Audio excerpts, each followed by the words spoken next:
엿먹어라 이렇게 하지 않습니까? 정치 권력을 진 사람들이 폼 잡고 뭐 이렇게 하더라도 나중에 돈 빌려준 점이 장땡인 것이고, 돈을 빌려주는데 신호등 역할을 하는 신용평가 회사들이 실제로 이런 힘을 갖고 있는 거지 않습니까? 그 사람들이 에라이 엿먹어라 이렇게 하면 그걸 끝장나는 거죠. 뭐. 그죠? 그러니까 항상 겸손하고 항상 고개를 숙이고 항상 조신하고 이렇게 돼야 되는데, 모든 사람들이 그거를 원할 수는 없는 것이고, 특히 한국의 정치 권력을 진 사람들한테 겸손하라 이렇게 이야기하기 힘들지 않습니까? 한국 사람 자체가 그렇게 생겨먹은 것 같아요. 이제 야무지게 시장의 보복을 받으면은 그럼 그때 아차 하겠지만 또 금세 까먹어 버렸겠죠. 여기 이제 오늘 조선일보의 이런 일면 여기에 사설의 톱 기사가 보면은 국가 부채는 미국 일본 국채도 폭락시켰는데 우리는 더 할 것이다. 그러니까 조선일보도 이런 사회가 만들어지는데 크게 기여했으니까 뭐 별로 할 말이 없는 겁니다. 그러나 본인들도 신문사가 운영이 돼야 되니까 맹자왈 공자왈 이런 이야기는 계속 앞으로도 해야 돼. 뭐 신문사가 운영이 될까 하면 지면은 채워야 되니까. 시장이 그냥 여러분들 그냥 발라버리고 나면 그냥 내려앉는 거지 않습니까? 뭐 딴 거 없지 않습니까? 시장의 여러분들 역습, 그걸 어제도 보도를 해드렸지 않습니까? 일본의 정치인들이 선거를 앞두고 소비세를 여러분 낮춰 가지고 재정 적자가 여러분들 커지면서 일본의 국채 발행량이 늘어날 것이다. 그러니까 하니까 당장 위험 프리미엄인 일본 국채 금리가 폭등을 하지 않습니까? 지금도 마찬가지지 않습니까? 취지는 좋은데 도널드 트럼프 대통령의 여러분 거의 경제 관련 골격이 감세 규제 완화를 통해서 경제 성장을 촉진시킨다. 그거지 않습니까?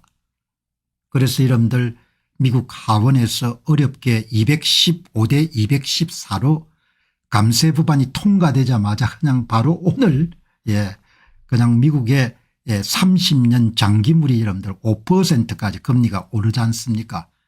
국채를 많이 발행할 것이고 공급 물량이 늘어나게 되면 국채 가격이 떨어지게 될 것이다. 그럼 돈 더 내라 이렇게 하지 않습니까?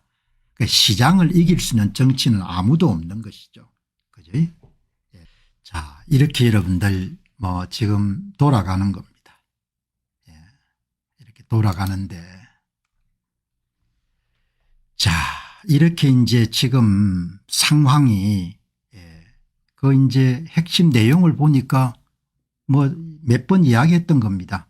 이번에 미국의 여름 감세 법안이 향후 10년간 미국의 재정 적자 총액을 2조 5천억에서 3조 달러 정도 더 증가시킬 수 있는 그런 현재 기준으로, 그러니까 트럼프 대통령이 예상하는 대로 세금을 감면하고 규제를 완화해서 성장이 촉진되게 되면은 세금을 때릴 수 있는 세수 기반 자체가 커지기 때문에 재정 적자 폭이 기대한 만큼 늘지 않을 것이다. 그렇게 보더라도 이제 언론이나 시장에서는 보수적으로 보니까 산술적으로 계산하게 되면은 2조 5천억에 3조 정도의 10년간 적자액이 늘어나는 거죠. 그러니까 당장 국채 발행액이 늘어날 것이다 이렇게 예상을 해가지고 미국 국채 금리가 5%대 돌파했지 않습니까? 일본도 마찬가지고 이른바 채권 자경단이라고 그렇게 하죠. 투자자들이 알아가지고 브레이크를 거는 겁니다. 이런 거에 다 교훈을 얻어야 되는 거죠. 한국은 뭐 여기 지금 이제 보시면은 미국의 달러화라는 것은 기본적으로 기축통화고 그다음 예나는 두 번째 여러분들 안전자산이지 않습니까? 두 나라에서 이런 상황이 발생할 수가 있으면은 이제 한국이 재정 적자가 누적이 돼 가지고 여러분 한번 생각해 보시기 바랍니다. 한국의 예산이 600조인데 600조 예산으로 운영되는 나라에서 매년 수입보다 지출이 100조 정도 많다. 그럼 여러분들 해외 투자자들이 가만히 있겠습니까? 가만 안 있죠. 등급을 낮추거나 그렇게 하는 겁니다. 100조 정도 더 쓰는 겁니다. 100조 정도. 나는 도대체 사람들이 이해가 안 가는 겁니다. 100조 정도 돈을 더 쓰고 있는 건 매년 100조를 더 쓰고 있는 겁니다. 100조 정도 썼는데 어떻게 지탱이 되겠습니까? 1년에 이런 6분의 1 정도를 재정적자를 내가지고 이러면 더 쓰는 겁니다. 그러니까 우리나라 국가 부채 비중이 공식적으로 국내 총생산 GDP 대비 54.5%다. 이 이야기는 그냥 중앙정부 부채와 지방정부 부채를 합친 가장 좁은 의미에 뭐 행정하는 사람이나 정치하는 사람들은 기본적으로 부채 규모가 커지는 것을 원하지 않으니까 가장 협의에 좁은 의미의 여러분들 부채고 아마 지금 한 3,000조 정도 될 겁니다. 아마 우리나라 부채가.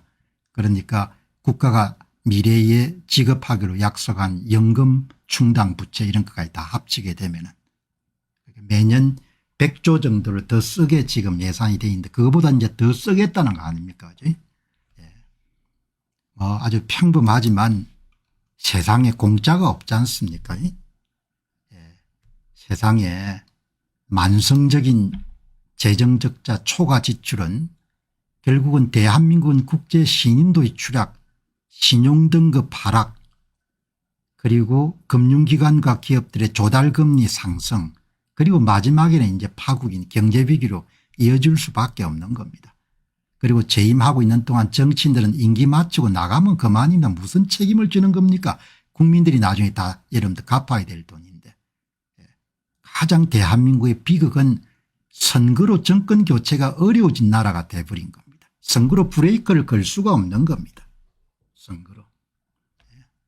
그러니까 5년을 여러분들 시간을 뭐 국민들이 자의반 타의반 어떤 사람은 먹고 살기가 힘들어서 뭐 관심을 가질 수가 없었던 것이고 어떤 사람들은 여러분들 뭐 본인 이익이 되니까 관심을 가질 수 없었던 것이고 그렇게 해서 뭐 여기까지 와버린 겁니다. 와버렸기 때문에 지금 와가지고 개가천선해서 무슨 뭐 그걸 한다 해가지고 상황이 뭐 나아질 가능성이 없다고는 할 수 없지만 가능성이 굉장히 낮은 거죠. 그 이후에 오는 모든 종류의 그런 내용들은 이제 비용을 치를 수밖에 없는 거죠. 어제도 보셨다시피 미국의 신용등급 하락, 미국의 재정적자가 증가하는 것이 불가피하다고 보이니까 당장 시장이 반응하지 않습니까? 미국의 국채 위험 프리미엄 금리가 급증을 해가지고 그러면 당장 또 연방 예산 가운데 이자 지급액이 지금 20%에서 앞으로 30%까지 올라갈 가능성이 높다는 거 아닙니까? 그러니까 제 이야기의 요지는 뭐 사람들이 다 먹고 살기가 바빠가지고 뭐 그렇게 안 했겠습니까? 이해를 하는데 정치 권력의 폭주를 제어할 수 있는 힘을 국민들이 잃어버린 겁니다. 자의반 타의반으로. 그러니까 거기에 대한 비용을 앞으로 많이 치르게 되겠죠. 일본하고 여러분들 미국 어제 또 일본 기사 소개해 드렸지 않습니까? 일본도 뭐 그냥 국채금리가 폭등하고 이렇게 해서 야단 법석이 났지 않습니까? 금리가 이렇게 올라간 겁니다. 미국 일본의 그 국가 채권 국채 1.28에서 1.53까지 올라간 거지 않습니까? 이렇게 돌아가는 겁니다. 일본도 재정적자가 급증을 하니까 국채 발행 증가가 예상이 되니까 당장 채권 위험 프리미엄이 급증을 해가지고 어제 오늘 그제 기사를 도배를 했지 않습니까? 자, 어떻게 여러분들 참 좀 꼼꼼히 따질 수가 있어야 되는데 이게 이러면 다음에 어떤 문제가 발생할 것이다. 그런 부분들이 잘 안 되는 것 같아요. 안녕하십니까, 공병호입니다. 그동안 공병호 TV는 선거 공정성 회복과 자유민주주의 체제의 보존과 발전을 위해 노력해왔습니다. 이런 노력들이 지속될 수 있도록 공병호 TV의 정기 후원 프로그램이자 멤버십 프로그램을 소개해 드립니다. 뜻 있는 분들의 관심과 동참을 부탁드립니다.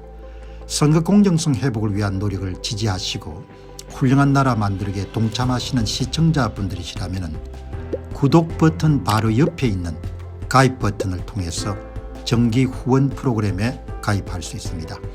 가입 버튼을 누르시면 공병호TV의 후원자가 되시게 됩니다.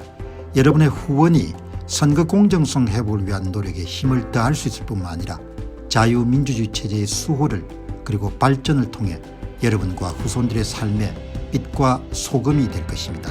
특히 그동안 공병호TV는 선거 공정성 회복을 위한 노력 과정에서 채널 성장에 제약이 가해지는 불이익을 감수해왔고 지금도 그런 불이익이 계속되고 있습니다. 그럼에도 불구하고 너무나 중대한 문제이기 때문에 공병호TV의 노력은 계속될 것입니다. 여러분의 깊은 관심을 부탁드립니다. 감사합니다.